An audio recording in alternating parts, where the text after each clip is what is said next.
Hello everyone and welcome to our channel. In this video, we will guide you through a step-by-step process on how to convert XRP to USDT in Binance.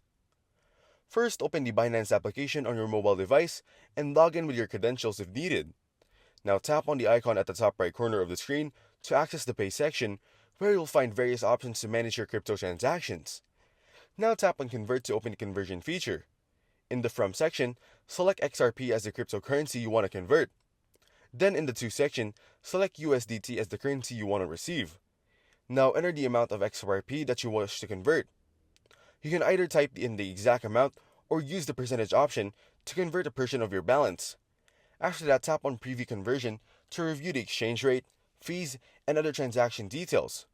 Once everything looks correct, check the Confirm Order Summary to make sure you're satisfied with the conversion details. Finally, tap on Deposit to complete the transaction, and your USDT will be credited to your account. Thanks for watching.